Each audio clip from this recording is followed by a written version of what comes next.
Good morning. I'm Mayor Eugene Foulcard. On behalf of the City of Franklin, we are honored to do a proclamation on American Heart Month for 2025.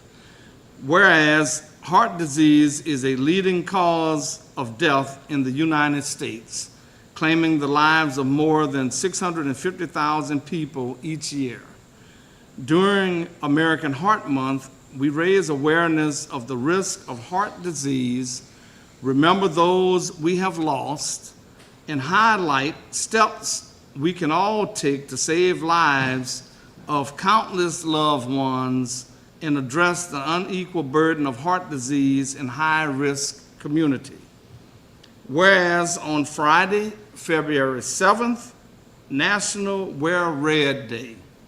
We honor those we have lost to heart disease and raise awareness of the actions we could all take to prevent it.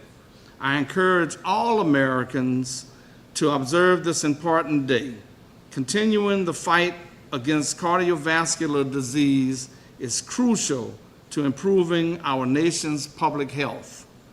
During American Heart Month, we must recommit ourselves to ensuring a healthier future for all Americans. Now, therefore, I, Eugene P. Foulcard, Mayor of the City of Franklin, do hereby proclaim February 2025 as American Heart Month in the City of Franklin.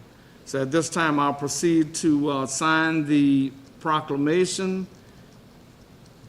I'm honored to do so, and then I'll turn it over to Dr. Wilkes to give some comments.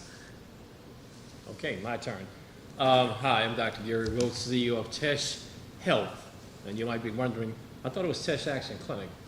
Well, as the logo indicates, we've turned over a new leaf. We've rebranded ourselves and renamed ourselves. We're Teche Health now instead of Teche Action Clinic. Does not mean we're still not in action, okay? But we celebrated our 50th anniversary, and thus the name change, and we'll be rolling out that campaign. I want to thank the mayor for recognizing February as a Heart Health Month. As you all know, February is also associated with Valentine's Day, with the heart in that regard. He mentioned that heart disease is the #1 killer of across the board in the United States and in the world. The cardiovascular disease risk factors that I want to share with the audience, and these are the things that we can do to help to prevent cardiovascular disease, which includes heart attacks and strokes. #1, I guess the biggest risk factor in my mind, and having practiced medicine almost 50 years now, the #1 thing that you can do to decrease your risk factor is if you smoke or use tobacco products, to stop smoking, stop vaping, stop using tobacco. That's the #1 risk factor. The #2 is hypertension or high blood pressure. Controlling your blood pressure is critical to lowering your risk factors for heart attacks and strokes. Just so everyone knows, the goal that we have set for blood pressure control is 120/80. Some confusion in the past, we used to say 140/90, but we know now the lower the better. If you have diabetes, controlling your blood sugar. And how do you control your blood sugar? As well as your blood pressures, by eating healthy, eating nutritious food, decreasing your sodium intake, decreasing your fat and cholesterol intake.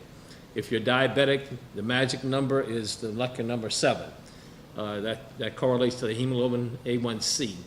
That 7 represents the average blood sugar for the previous 3 months. So 7 is the goal that you're shooting for. Healthy weight, so diet and exercise. We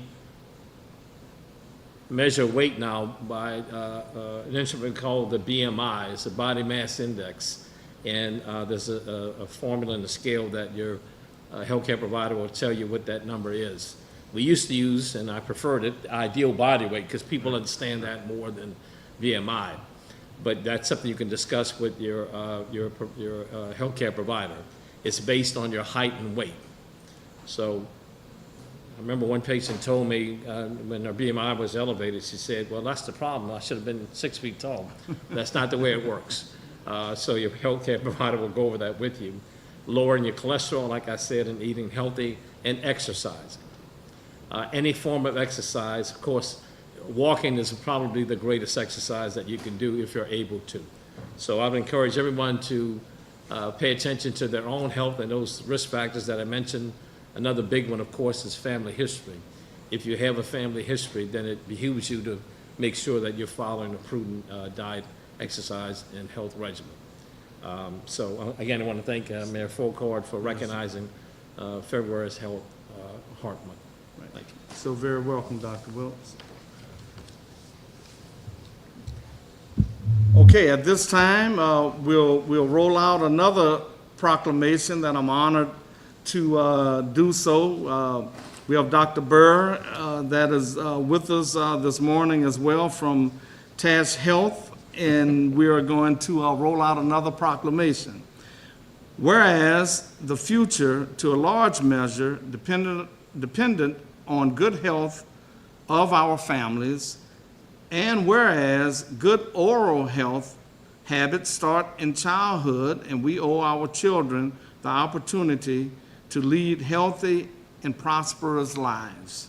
Whereas good health can be achieved in part through good dental habits learned early and reinforced throughout life. Whereas a public educated about oral health is more empowered to embrace healthy oral hygiene and dietary behaviors.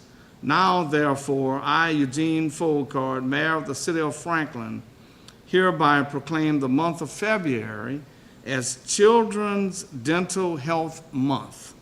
And I urge all citizens and community organizations to join in this observation. Given under my hand and seal on the 5th day of February, I'll proceed to sign the proclamation, and then I'll turn it over to Dr. Burr for some comments. And we're excited to do this. We've always been very, very happy to partner with Teche Health with a number of initiatives and things throughout the community. And again, thank you all. Thank you, Mayor. I'm Dr. Austin Burr with Teche Health. I'm the dental director. I currently work in Morgan City and Houma locations. But Children's Dental Health Month is very important because that's where it starts. You need to hold on to your teeth your whole life. People have a misconception that if you lose your baby teeth, you'll still be fine because you're going to get your adult teeth. But your baby teeth are also very important because they are a placeholder for your adult teeth to come in. You lose one of your baby teeth, then your permanent teeth may not come in correctly. That can lead to malocclusion, so your bite's off, your teeth are too close together, they tend to get calculus and cavities build up easily. So it's very important to hold on to your baby teeth for as long as you can until your permanent teeth are ready to. That's why we like to talk to children, educate the parents as well anytime they come to our appointments, and through outreach at the schools on the importance of brushing, flossing. If your teeth are touching together, you want to floss between them. So you want to brush morning and night. After you brush at night, you do not want to eat or drink anything besides water. Your diet is very important. You want to limit the amount of snacks you have throughout the day and the type of snacks you have. You want to avoid carbohydrates, sugars, sugary drinks like Powerade, sweet tea, any of the non-diet sodas. Diet sodas can also affect your teeth because they have a lot of acidity, and that changes the pH in your mouth, which allows cavities to accelerate and eat through your teeth more quickly. So you want to hold on to those baby teeth. You want to brush and floss, and you also want to make sure that your diet is correct. Once you get into adulthood, you have to hold on to your teeth for a long time. Dentures are an option, but holding on to your teeth is a lot better. So starting early and doing the right thing will set you up for your teeth to last your whole life. That's all I have. Thank you, Mayor. You're welcome, Dr. Burr. All right. Thank you and God bless.